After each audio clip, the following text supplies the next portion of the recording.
से 225 साल पहले हमारे समाज की जड़ों में बसी हुई कुरीतियों की मानसिकता, अंधविश्वास, अशिक्षा और गरीबी से निर्मम अंधकार चारों ओर फैलता जा रहा था। ऐसे समय में सभी दिशाओं में जागृति लाने के लिए आजीवन संघर्ष करने वाले महापुरुष को हम राजा राममोहन राय के रूप में जानते हैं। राममोहन राय का जन्म 22 मई 1772 को बंगाल के राधापुर गांव में हुआ था। उनके पिता थे जमींदार रमाकांत राय और माता तारिणी देवी।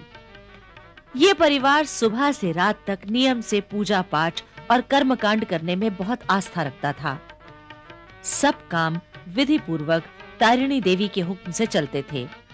उन्हें फूल ठकुरानी भी कहते थे। राममोहन की शिक्षा गांव की पाठशाला में शुरू हो गई। वो पढ़ने लिखने में बहुत तेज थे। उनकी स्मरण शक्ति बहुत अच्छी थी। अधिक जानने और उस पर विचार करने में ही उनका ध्यान रहता था। उन्होंने बांग्ला और संस्कृत जल्दी ही सीख ली थी। बेटे की प्रतिभा देखकर पिता ने आगे पढ़ने के लिए उन्हें पटना भेज दिया। तब राममोहन केवल 9 वर्ष के थे। देखने में छोटे से इस बालक में अद्भुत चिंतन वाला गंभीर विद्यार्थी भी था।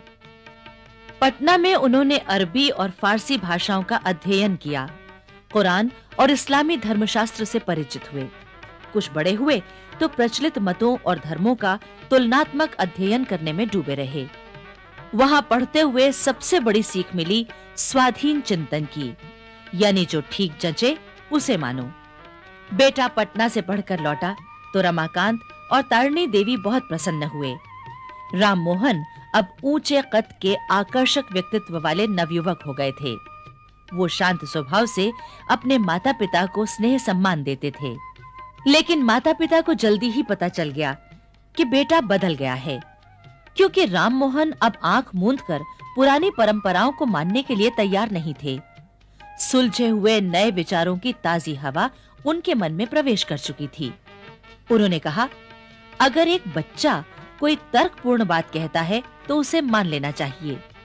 राममोहन राय के नए विचारों को तर्कों के साथ सुनने पर माता-पिता बुरी तरह चौंक गए। वो पुरानी परंपराओं और रूढ़ियों की छाया में जीने वाले लोग थे। राममोहन ने हिंदू समाज में फैले मूर्ति पूजा और अनगिनत अंधविश्वासों पर निबंध लिखना शुरू कर दिया था। राममोहन के विचार भविष्य के थे। भला रूढ़िवादी माता-पिता उन्हें कैसे स्वीकार करते? जब राममोहन ने कहा कि ईश्वर एक है, अंधविश्वासों पर आंख मूंद कर विश्वास करना ही अज्ञान का कारण है, केवल एक अस्तित्व ब्रह्मांड का संतुलन बनाए हुए है, तब उनके लिए और उनके नए विचारों के लिए उस हवेली में कोई स्थान न रहा। उन्होंने घर छोड़ दिया। उस समय वो 16 वर्ष के थे। घर से निकलकर हिमालय की यात्रा करते हुए तिब्बत जा पहुंचे।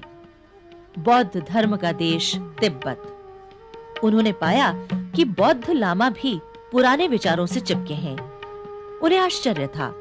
सोचते थे, आखिर मेरे विचारों में ऐसा क्या खोट है जो लोग सुनते ही भड़क जाते हैं? हालांकि राममोहन राय अपने सुलझे विचारों को विनम्रता पूर्वक कहते थे कि किसी एक अस्तित्व को स्वीकार करने की प्रवृत्ति प्राकृतिक रूप से हर इंसान में होती है। पूजा या भक्ति का कोई विशेष रूप, आदत या शिक्षा आदमी पर ऊपर से थोप दी जाती है। ऐसे ही विवाद में उपस्थित कुछ लोगों ने राममोहन को बौद्ध धर्म का शत्रु समझ लिया। उनकी जान परा बनी। कुछ स्त्रियों ने सहायता की तो वो मुश्किल से बचे। राममोहन को तिब्बत में बहुत कटु अनुभव हुआ। तिब्बत से लौटकर वो बनारस पहुंचे। उनका परिवार साथ ही था। वहां रहकर उन्होंने हिंदू धर्मशास्त्रों का गहन अध्ययन किया। इसमें उन्होंने कई साल लगाए। बाद में उन्होंने ईस्ट इंडिया कंपनी में नौकरी कर ली। वो जॉन डिग्बी नामक अंग्रेजी अफसर के साथ थे। वहां काम करते हुए उन्होंने अंग्रेजी भाषा सीख ली। इसी बीच उनके परिवार में एक दुर्घटना घटी। सन 1811 में राममोहन के बड़े भाई जगमोहन की मृत्यु हो गई। उनकी भाभी को पति के शव के साथ सती होना था। ये राममोहन के लिए असह्य था, क्योंकि उन दिनों हिंदू विधवाओं के साथ ऐसा ही अमानवीय और भयानक क्रूरता से भरा व्यवहार सामाजिक प्रचलन के अनुसार होता था। राम मोहन राय ने घर में सभी को बताया कि ये पुरानी सड़ी गली मान्यता है, जिसके अनुसार वो एक असहाय महिला के साथ बर्बर क्रूरता बरत रहे हैं। ये सब नहीं होगा। उन्होंने अपनी भाभी को भी समझाया और उन्हें सती होने से रोकने का बहुत प्रयास किया, लेकिन वो बेचारी विवश थी। घर में किसी ने राम मोहन राय की बात नहीं सुनी। उनकी भाभी को चिता से बांध दिया गया। वो चीख-चीख कर आग की लपटों से झुलसते शरीर और जलकर फूटती आंखों के असह्य दर्द बताती रही, पर किसी ने नहीं सुना और वो सती हो गई। हिंदू समाज जैसे एक बहुत बड़े अंधेरे में घिरा हुआ था। सती प्रथा, बाल विवाह, अशिक्षा तथा अन्य सामाजिक कुरीतियों के फंदे ने पूरे समाज को बुरी तरह जकड़ रखा था। पुरातन पंथी समाज के विचारों से राम मोहन राय की मुठभेड़ शुरू हो गई। राम मोहन राय की मां तारिणी देवी के विचार तो और भी पुराने थे। उन्होंने घोषणा कर दी, इसके लिए मेरे घर में स्थान नहीं। विवाद न बढ़े इसलिए राम मोहन ने घर त्याग दिया। वे शमशान के निकट घर बनाकर रहने लगे। उधर ईस्ट इंडिया कंपनी के प्रतिनिधि के रूप में वो भूटान गए। उन दिनों भूटान और कूच बिहार राज्यों के बीच सीमा विवाद चल रहा था। ईस्ट इंडिया कंपनी ने भूटान भेजे गए परिचय पत्र में उन्हें दीवान और राजदूत कहा था। ये किसी भी भारतीय के लिए बहुत बड़ा सम्मान था। 1814 में राम मोहन राय कलकत्ता आकर बस गए। उन्होंने ईस्ट इंडिया कंपनी की नौकरी छोड़ दी। अब उन्हें समाज सुधार के कामों के लिए अधिक समय मिलने लगा।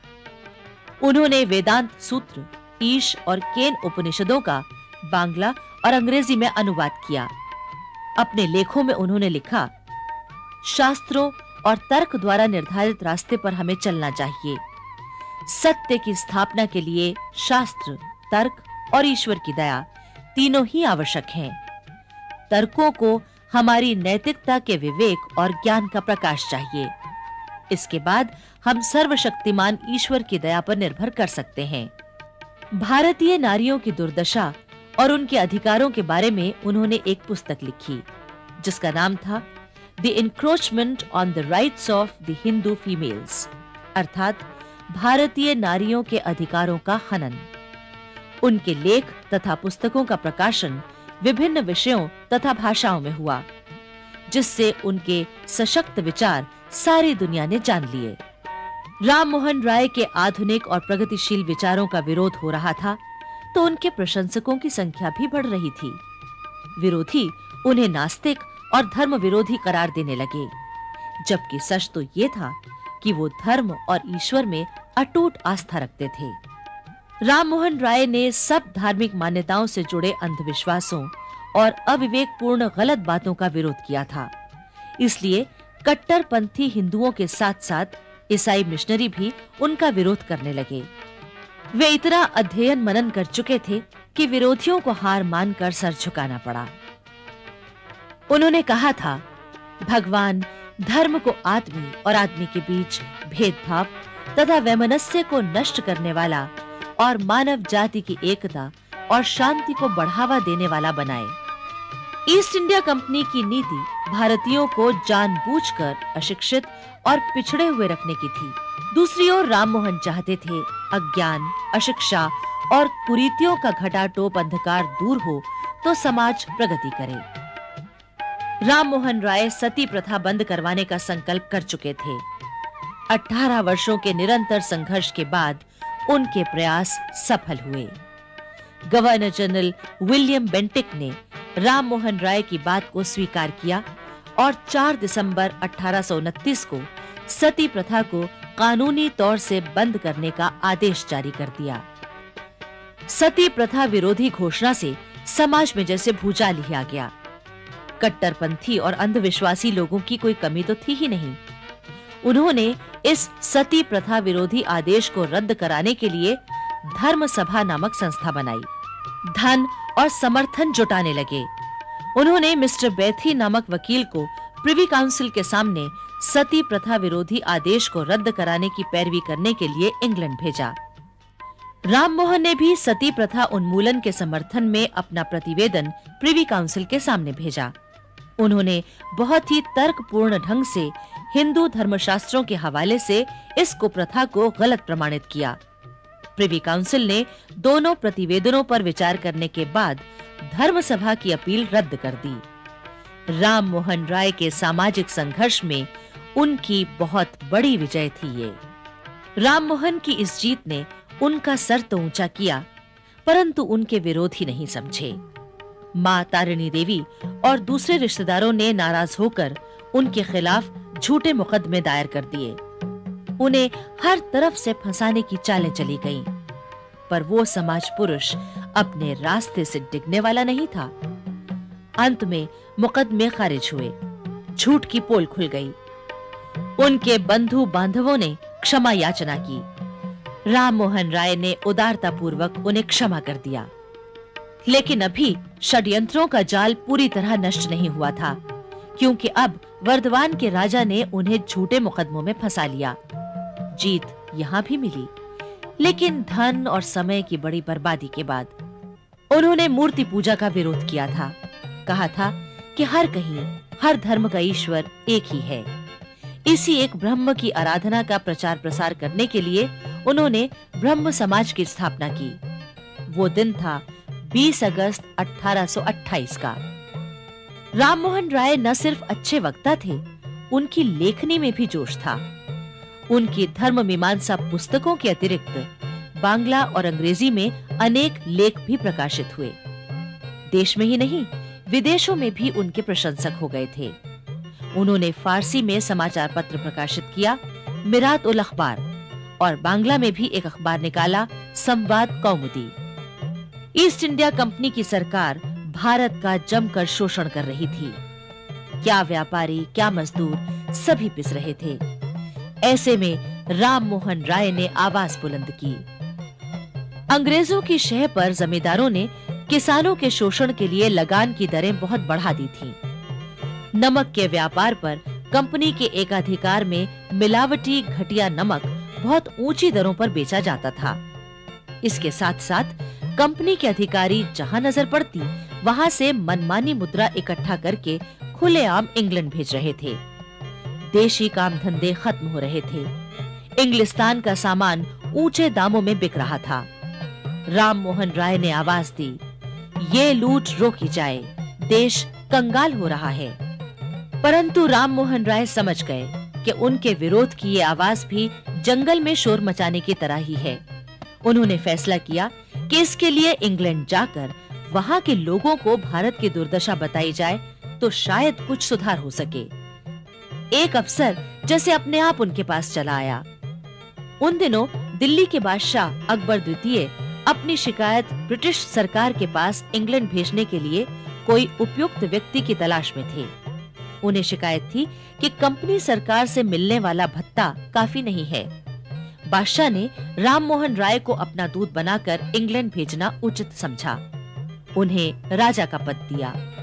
उसी दिन से वो राजा राममोहन राय हो गए। परंतु जैसे ही ये खबर फैली, उस पुरातन भारतीय समाज में सब हक्के बक्के रह गए, क्योंकि एक भारतीय का समुद्र पार करना उनके अनुसार बहुत बड़ा पाप था। आखिर राजा राममोहन राय अल्बियन स्टीमर से इंग्लैंड के लिए रवाना हुए। उन्होंने मन में इस यात्रा के 3 प्रमुख कारण स्पष्ट कर लिए थे। पहला, दिल्ली के बादशाह की ओर से ग्रेट ब्रिटेन के सम्राट को स्मरण पत्र पेश करना। दूसरा, सती प्रथा उन्मूलन के लिए हाउस ऑफ कॉमन्स में स्मरण लेख देना। तीसरा, हाउस ऑफ कॉमन्स में ईस्ट इंडिया कंपनी के चार्टर के नवीनीकरण पर होने वाली बहस के समय वहां उपस्थित रहना। लिवरपूल पहुंचने पर राममोहन राय का भव्य स्वागत हुआ। उन्हें मिलने वालों में प्रसिद्ध इतिहासकार, दार्शनिक, शिक्षा शास्त्री, लेखक, समाजवादी नेताओं के साथ वहां रहने वाले भारतीय भी थे। लंदन जाते हुए उन्होंने साफ सुथरी सड़कें देखी और सुंदर मकान देखे। तब वो सोच में डूब गए। उनके मन में मंथन हो रहा था, अपने देश में अभी बहुत प्रगति होनी है।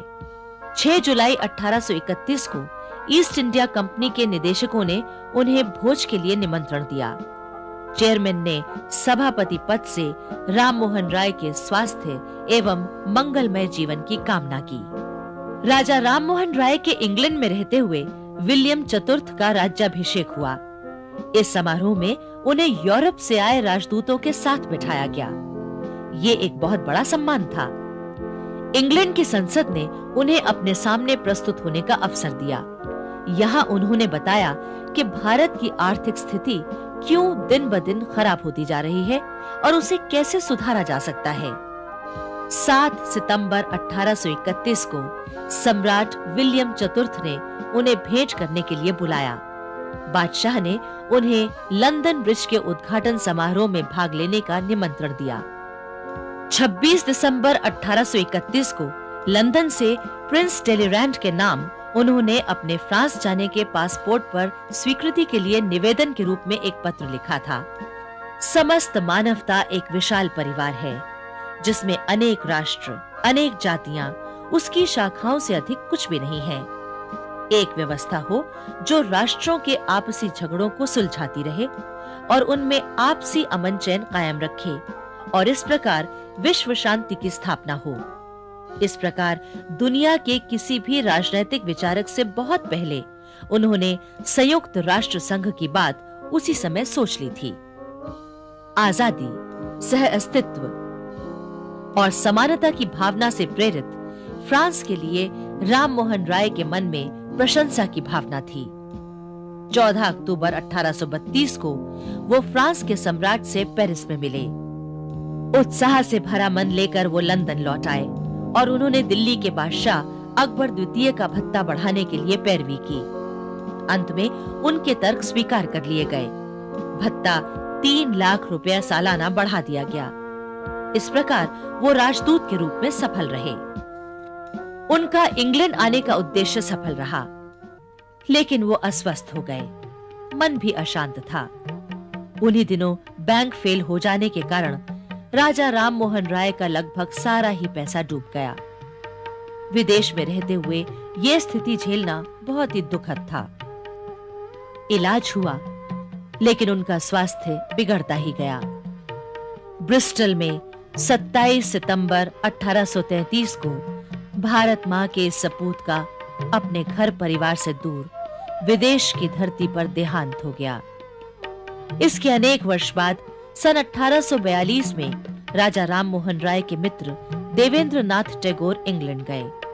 उन्होंने उनकी अस्थियों को नए स्थान पर रखवाकर उसके ऊपर भारतीय शैली का सुंदर स्मारक बनवा दिया। राजा राममोहन राय ने अंधविश्वास और अशिक्षा के अंधेरे में पड़े भारतीय समाज में जागृति लाने के लिए अपना पूरा जीवन होम कर दिया। उनके विचारों के विरोधी उन पर लगातार प्रहार करते रहे, पर वो एक ऊंचे शिखर की तरह अडिग और अटल रहे। उन्हें कोई झुका न सका।